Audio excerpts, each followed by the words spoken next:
অর্ধনগ্ন ও অচৈতন্য অবস্থায় নাবালিকা স্কুল ছাত্রীর উদ্ধারকে কেন্দ্র করে চাঞ্চল্য ছড়ালো হরিপালের বিডিও অফিস সংলগ্ন গোপীনগর এলাকায়। হরিপাল থানার পুলিশ খবর পেয়ে ওই নাবালিকা ছাত্রীকে উদ্ধার করে হরিপাল গ্রামীণ হাসপাতালে ভর্তি করে। হাসপাতালের মধ্যে এই ঘটনার সত্যতা প্রকাশ ও ঘটনার সাথে জড়িতদের গ্রেফতারের দাবিতে পুলিশকে ঘিরে বিক্ষোভ দেখায় এলাকার সিপিএম নেতাকর্মীরা। প্রত্যক্ষদর্শীদের দাবি, এদিন সন্ধ্যাবেলায় নাবালিকা ছাত্রীকে অন্ধকার গলির মধ্যে অর্ধনগ্ন অচৈতন্য অবস্থায় পড়ে থাকতে দেখেন এলাকারই মানুষজনেরা।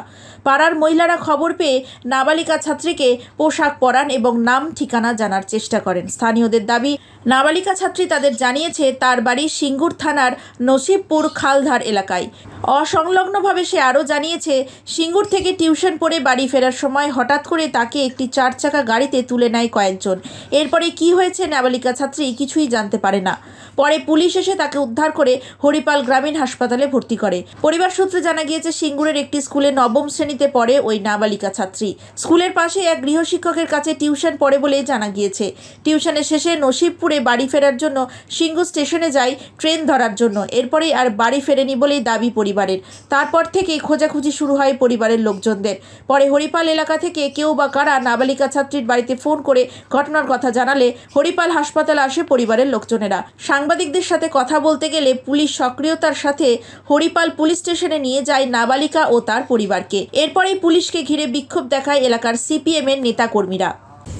হরিপাল থানার মূল সেন্টার একদম হরিপাল বাজার থেকে 600 মিটার দূরে আমাদের 18 নম্বর রাস্তার গলি অন্ধকারের মধ্যে একটি ছাত্রী, যা ক্লাস 11-এ পড়ে, নসিবপুরে খালধারে বাড়ি, তার শরীরের যখন অন্ধকার গলি থেকে ওই এলাকার মহিলারা দেখতে পায় তার শরীরের কোনো পোশাক ছিল না।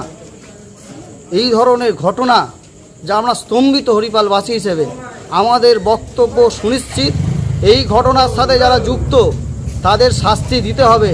এরকম একটা ক্লাস 11-এর ছাত্রীর উপর আমরা মনে করি যে শারীরিক নির্যাতন করা হয়েছে এবং সেই শারীরিক নির্যাতনে যারা দোষী তাদের শাস্তি দিতে হবে। এবং নসিবপুরের মেয়ে কীভাবে হরিপালে এলো, কি কায়দায় নিয়ে আসা হলো, একটা গভীর রকমের আমাদের অনেক রকমের প্রশ্ন। আমরা মনে করি প্রশাসনকে এর বিরুদ্ধে কঠোর ব্যবস্থা করতে হবে এবং গোটা রাজ্য জুড়ে যা হচ্ছে তার অংশ হিসাবে হরিপালেও আমরা লক্ষ্য করে দেখলাম এই ঘটনা ঘটলো। এবং ইতিমধ্যেই আমরা হরিপাল হসপিটালে এসেছিলাম, সেই ছাত্রীটি হরিপাল হসপিটালে তার প্রাথমিক চিকিৎসা হয়েছে এবং প্রশাসনের পক্ষ থেকে তড়িঘড়ি এখান থেকে তার মাকেও তুলে নিয়ে চলে যাওয়া হলো। আমরা এর বিচার চাই এবং এর জন্য আগামীকাল আমরা রাস্তায় যেভাবে করার এর প্রতিবাদ করব। আপনার নাম? আমার নাম মিন্টু বেরা। দাদা কি বলবেন?